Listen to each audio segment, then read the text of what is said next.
नमस्कार दोस्तों, स्वागत है आपका अब की बार यूपीएससी पार में। दोस्तों, इस वीडियो में मैं बात करने वाला हूँ मेंस जो कि 20 सितंबर 2024 को होने वाला है। क्या उसके लिए स्ट्रेटेजी होनी चाहिए, क्या चीज़ें फॉलो करनी चाहिए और क्या चीज़ें फॉलो नहीं करना चाहिए। ठीक है, तो दोस्तों बात करते हैं। आज हमारी 7 जुलाई है।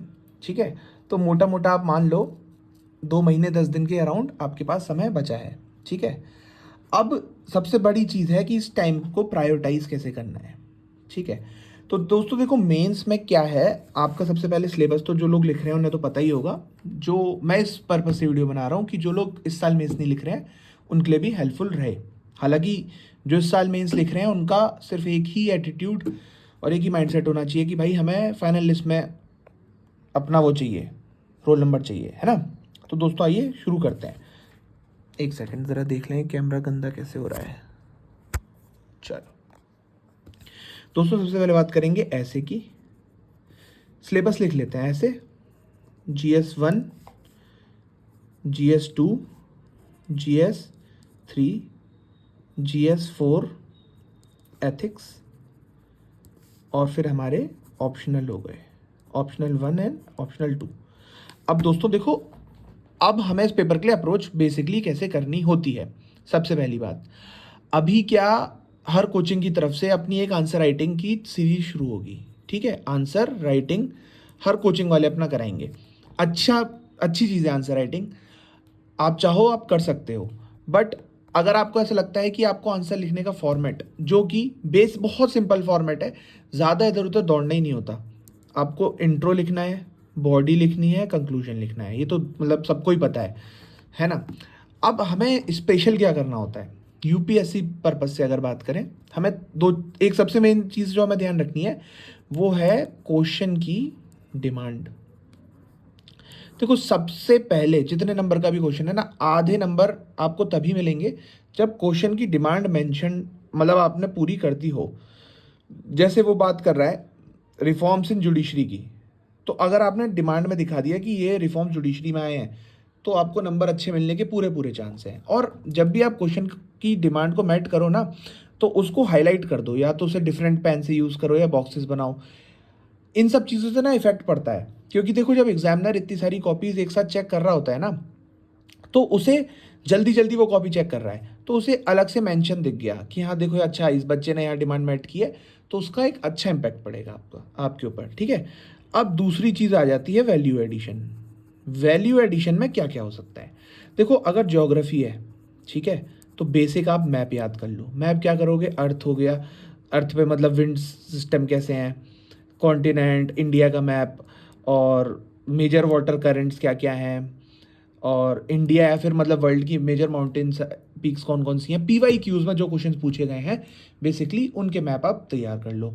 या फिर अभी जैसे स्ट्रेट्स, ये मलक्का स्ट्रेट हो गई, इस टाइप की जो स्ट्रेट्स हैं ये सब, है ना। ये तो हो गया ज्योग्राफी के लिए। अब हो बचता है आपका पॉलिटी के लिए। तो पॉलिटी के लिए हमें पता है हमारे पास कुछ स्पेशल जजमेंट्स या फिर करंट अफेयर में, जैसे अभी रिसेंट आपकी एक्ट आई है, टेक्नोलॉजी बिल लिख आया है, ऐसा कोई बिल, मतलब कुछ आपको ये होने चाहिए। इसके अलावा कोटेशंस, बहुत सारे कोटेशंस याद करके रखने होंगे। जैसे मार्टिन ल्यूथर किंग हो गए, अम्बेडकर हो गए, गांधी जी हो गए, इन लोगों के कोटेशन। क्योंकि जब भी हम क्वेश्चन में ऐसी वैल्यू एडिशन चीज़ ऐड करते हैं, उसका एक बहुत ही अच्छा इम्पैक्ट पड़ता है एग्जामिनर पे कि ए बच्चे के की प्रेजेंटेशन बहुत अच्छी है, तो उसका आपको एक वैल्यू एडिशन नंबर ज़रूर मिलते हैं। तीसरी चीज़ बात करें कि आंसर कैसे लिखना है, तो देखो आंसर आप कैसे लिख सकते हो। फ्लो चार्ट इस तरीके से भी बना सकते हो, सर्किल बना के ऐसे भी ड्रॉ कर सकते हो फ्लो चार्ट। एक चीज़ याद रखना, एक हम पॉइंट्स ऐसे करके लिखते हैं, ऐसे पॉइंट्स नहीं हमें लिखने हैं, हमें हमेशा 1 2 3 करके लिखने हैं ताकि एग्जामिनर को दिखता रहे।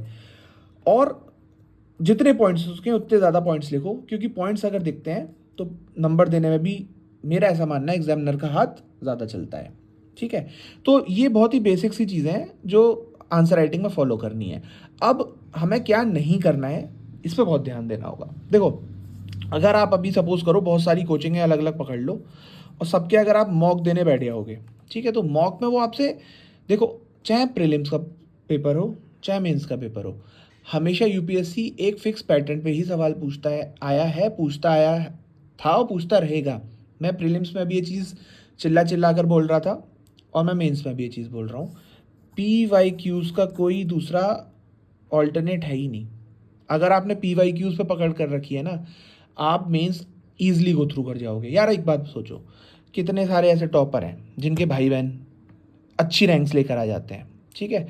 आप अक्षत जैन सर हैं या फिर बहुत से ऐसे टॉपर्स हैं, आप उनकी वीडियो देखो, वो खुद ये चीज़ बोलते हैं कि हमारे पास कंटेंट उतना अच्छा नहीं था, बट हमारी प्रेजेंटेशन बहुत अच्छी थी। रीज़न उसका ये है, हम जब कंटेंट के पीछे भागते हैं ना, तो हम XYZ इतनी कोचिंग्स के स्टडी मटेरियल्स उठाते हैं, उसमें से फिर पॉइंटर्स हेडलाइन करते हैं, उनका एक नोट्स बना रहे हैं, बहुत सारी चीज़ें कर रहे हैं, इधर उधर गूगल विकीपीडिया पे पहुंच रहे हैं, यहाँ पहुंच रहे हैं, वहाँ से एक एक पॉइंट ढूंढ के ला रहे हैं। जब 10 मार्क का क्वेश्चन है, 15 या 20 जितने भी नंबर का है, आप उस पॉइंट को मेंशन कर रहे हो और कोई एक दूसरा बंदा जनरलिस्टिक पॉइंट मेंशन कर रहा है। एग्जामिनर की नज़र में दोनों पॉइंट सेम है। एग्जामिनर को नहीं पता कि आपने कितनी इसके लिए मशक्क़त की है इस पॉइंट को लाने के लिए। आपके लिए हो सकता है वो आप दुनिया की बहुत शेक्सपियर की कोई बहुत बड़ी किताब से एक कोटेशन ढूंढ के लाए हो, एग्जामिनर को मतलब नहीं है। अगर उसे सिंपल गांधी जी का कोटेशन दिख रहा है आंसर में, रेलिवेंट है, तो वो मार्क्स सेम देगा। तो हमें जो अपनी एनर्जी है वो लगानी है सिर्फ और सिर्फ रेलिवेंट चीज़ पढ़ने के लिए, ठीक है। तो रेलिवेंट चीज़ कैसे पढ़ोगे, उसके लिए PYQs पे जाओ, सिंपल बेसिक कोटेशंस याद कर लो, सिंपल बेसिक जो PYQs में जो टॉपिक पूछे हैं उस रिलेटेड ज्योग्राफी के मैप्स याद कर लो, और कुछ बहुत ज़्यादा स्पेशल नहीं करना है। अब बात करते हैं आंसर राइटिंग की।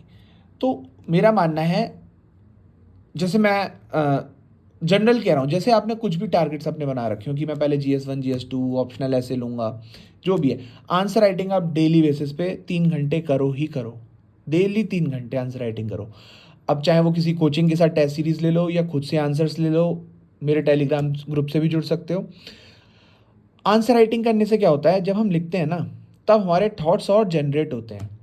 आप कभी भी ये चीज़ नोटिस करना, जैसे मेरी हॉबी रही है हमेशा से डायरी मेंटेन करना, है ना। तो जैसे ही मैं कोई चीज़ लिखने बैठता हूँ ना, अपना डे कैसा गया, ईयर कैसा गया, कुछ भी, तो अपने आप आपके थॉट्स जनरेट होते हैं। और जब थॉट जनरेट होते हैं ना, तो शुरू में दिक्कत आती है, हम उन थॉट्स को अलाइन नहीं कर पाते हैं सही से, कि थॉट्स तो हमारे पास बहुत सारे आ गए किसी चीज़ को लेके, पर उनका एक प्रॉपर अलाइनमेंट नहीं है।